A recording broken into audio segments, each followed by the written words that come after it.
अन्याय हो रहा है वो अत्यंत अशोभनीय है और किसी भी देश के लिए इससे ज़्यादा बर्बरता नहीं हो सकती। हमें इसे ध्यान में लाना है कि बांग्लादेश के बनने के समय लगभग 25% हिंदू आबादी बांग्लादेश में थी। में यह आबादी घटकर लगभग 8% पहुंच गई है। यानी हिंदुओं की आबादी का लगातार घटना या तो बलात् धर्मांतरण हुआ, उनका कत्लेआम हुआ, इस प्रकार एक पूरी कौम उसको समाप्त करे।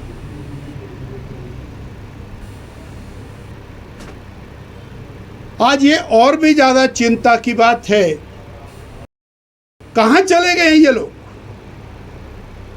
भारत की तुलना बांग्लादेश से कर रहे हैं। भारत जहां पर अल्पसंख्यक की सुरक्षा बहुसंख्यक से ज़्यादा है, सम्मान है, इज्जत है, मान है, वहां उसकी तुलना और बांग्लादेश से करना। इसी प्रकार आम आदमी पार्टी के नेता इस प्रकार की बात कर रहे हैं। यानी भारत का विकास,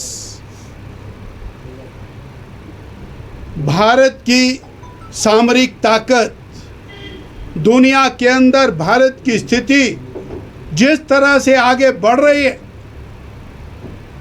वो प्रतिपक्ष के कांग्रेस के नेताओं को हजम नहीं हो और अपनी हार की खींच मिटाने के लिए हम इस कदर चले जाएंगे कि भारत भी इसी तरफ जाएगा, ऐसा कथन ये सर्वथा निंदनीय है, किसी भी सूरत में स्वीकार्य नहीं है। ये बात आज हम आपके माध्यम से और कहना चाहेंगे। कम से कम एक स्तर रखने की आवश्यकता है। अगर जे हम राष्ट्र हित में कुछ नहीं कर सकते, कम से कम राष्ट्र के विरोध में बोलना तो बंद करें। आज हमें स्मरण करना पूरी सक्षमता के साथ काम कर रहा है और जब ऐसा समय होता है, उस समय पर प्रतिपक्ष का दायित्व होता है वो सरकार को सीधा सीधा ये कहे कि पूरा देश आपके साथ खड़ा है, आप गो हेड करिए को, और आनन फानन में बंद कर देना ये हिमाचल प्रदेश के गरीब लोगों के साथ एक बहुत बड़ा भद्दा मजाक है और ये हिमाचल प्रदेश के गरीब लोगों के साथ धोखा है। ये हमको बिल्कुल स्पष्ट रूप से कहना और हम आग्रह करना चाहेंगे कि प्रदेश की जनता के हित में आप अमेंडमेंट करना चाहें करें, परंतु कार्ड चलना चाहिए। वो प्राइवेट में चलाना नहीं चलाना वो आपका फैसला है। आज तो आईजीएमसी वाले नहीं कर रहे हैं। 1.25 साल इस सरकार के हो गए। मुख्यमंत्री जी ने बहानाबाजी के अलावा एक भी काम नहीं किया। उनसे काम होता नहीं है, वो काम करना नहीं चाहते हैं और उसके लिए वो किसी के ऊपर भी दोष दे देते हैं। और आपदा के अंदर सर्वाधिक धनराशि प्रदेश को प्राप्त हुई, एक एक पैसे की पाई पाई गिनाई गई, परंतु ना मानूं तो उसका तो कोई इलाज नहीं है। जनहित में काम करना नहीं, उसका कोई इलाज नहीं है। अभी आपदा आई है, अरे सेवा तो करो, व्यवस्था तो करो।